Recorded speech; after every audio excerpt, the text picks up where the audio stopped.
नीति वचन उसका 23 अध्याय और 22 पद में इस तरीके से लिखा है कि जो सिवाना तेरे पुरखाओं ने बांधा हो उस पुराने सिवाने को ना बढ़ाना। जिंदगी में सफलता और असफलता का प्रमुख कारक जो है वो ये है कि हमारे जीवन में हमारी बाउंड्रीज, हमारी सीमाएं कहाँ तक हैं। अगर हम इस बात को समझ पाते हैं कि हमारे को जीवन में इन सीमाओं को में रहकर ही कार्य करना है, इस सीमाओं तक जाना है और सीमा के पार नहीं जाना है। ये सीमाएं, ये बाउंड्रीज हमारे जीवन में गुलामी को लेकर नहीं आती है, परतंत्रता को लेकर नहीं आती है, बल्कि ये आशीषों को लेकर आती है। उदाहरण के लिए हम कहते हैं कि हम एक स्वतंत्र देश में रहते हैं, और स्वतंत्र देश का जो अर्थ है वो ये नहीं है कि हमें हर बात की आज़ादी है, हम अपने मनमर्जी कर सकते हैं। स्वतंत्र देश का अर्थ है कि हमें संविधान के दायरों में रहकर अपने विचारों की अभिव्यक्ति कर सकते हैं, हमें बोलने की स्वतंत्रता है, हमें लेखन की स्वतंत्रता है, हमें निर्णय लेने की स्वतंत्रता है। आजाद देश में भी संविधान की जरूरत होती है।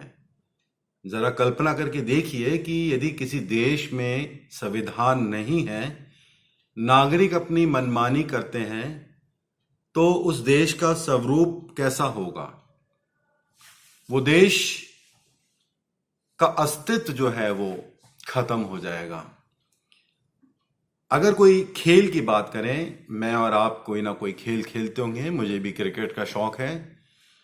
अगर किसी खेल में कोई नियम ना हो, कोई सीमाएं ना हो, कोई बाउंड्रीज ना हो, तो हमें उसमें आनंद नहीं आएगा। वो खेल खेल नहीं रह जाएगा। ना खेलने वाले को आनंद आएगा और ना देखने वाले को ही आनंद आएगा। हमें जीवन में इस बात को समझना है कि हमारी सीमाएं कहां तक हैं। यदि हम इस बात को समझ पाते हैं, इस तथ्य को समझ पाते हैं, तो हमारे रिश्ते, हमारे जीवन में, हमारे परिवार में, हमारी कलीसिया में, हमारे समाज में, हमारे कार्यालय में बहुत अच्छे होने पाएंगे। और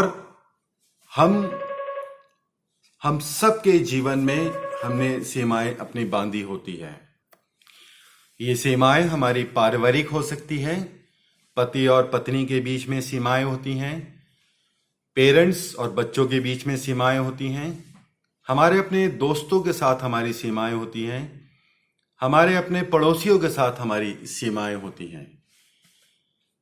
समय की सीमा भी उसमें से एक है। घड़ी के कांटे हमें इस बात का एहसास कराते हैं। हमने कई ऐसे लोगों को देखा होगा जो समय की सीमा का पालन करते हैं।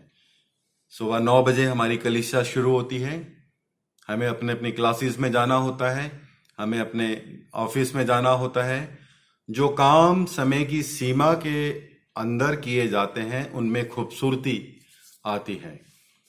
घड़ी के कांटे और कैलेंडर के पेजों के ये हमारी सीमाओं को निर्धारित करते हैं। पर इसके अलावा एक और बात है जो हमारी सीमा को निर्धारित करते हैं। हमें ये बात बहुत अच्छे से मालूम होनी चाहिए कि हमें कहाँ हाँ कहना है और हमें कहाँ ना कहना है। हमने अपने जीवन में ऐसे बहुत से लोगों को देखा होगा जो बुद्धिमान तो थे, लेकिन उन्होंने अपनी आर्थिक सीमाओं की दायरों को पार किया। और हमने देखा कि उन्होंने कर्जा लिया, कर्जे के ऊपर और कर्जा लिया, ब्याज के ऊपर और ब्याज दिया, और अपने जीवन को समस्याओं में और परेशानियों में बना लिया। हमारी जो एक हिंदी में कहावत है कि पांव उतने ही पसारिए जितने की चादर हो, या फिर हम खर्च उतना ही करें जितनी की आमदनी हो। और जो हमारी आमदनी है, यदि हम उसको सुनियोजित तरीके से खर्च करते हैं तो हम जीवन में कामयाब होते हैं। हमें अपने जीवन में इन सीमाओं का बहुत ही सम्मान करने की जरूरत है। हमें ये बात बहुत अच्छे से मालूम होनी चाहिए कि हमारी सीमाएं इस हद तक है, इसके पार किसी और का अधिकार है। हम सबकी प्रॉपर्टी की लाइन होती है। यदि कोई हमारी प्रॉपर्टी में अतिक्रमण करे, दीवार बनाए, तो हमें दुख होता है, हमें समस्याएं होती हैं। और मेरे प्रियो, ये सीमाएं सृष्टि के शुरू से परमेश्वर ने बनाई हैं। हमारे पेरेंट्स ने हमारे लिए बनाई है कि आपको इस समय घर पे आना है, इस समय आपको परिवार में बैठकर भोजन करना है। और हमारे लीडर्स ने बनाई है। और ये जब हम इस सीमाओं का उल्लंघन करते हैं तो हम दंड के अधिकारी हो जाते हैं। तब हमें इसके विरोध में हम कार्य करते हैं और हमें परमेश्वर के दंड को सहना पड़ता है। परमेश्वर ने जब पहले मानव को बनाया, आदम और हव्वा को बनाया, सब कुछ उनको दिया, लेकिन उनके लिए भी एक सीमा ठहराई। वाटिका में घूमने का पूरा अधिकार था, हर एक फल को खाने का अधिकार था, लेकिन सिर्फ एक पेड़ का फल खाने के लिए मनाही थी। वहां तक उनकी सीमाएं बनाई गई थी। और सीमाएं को जब हम लांघते हैं तो हम अपने ऊपर दंड को लाते हैं। न सिर्फ हम अपने ऊपर दंड को लेकर आते हैं, बल्कि हमसे जुड़े बहुत से अबोध हमारे परिवार लोगों पर भी वो दंड आता है।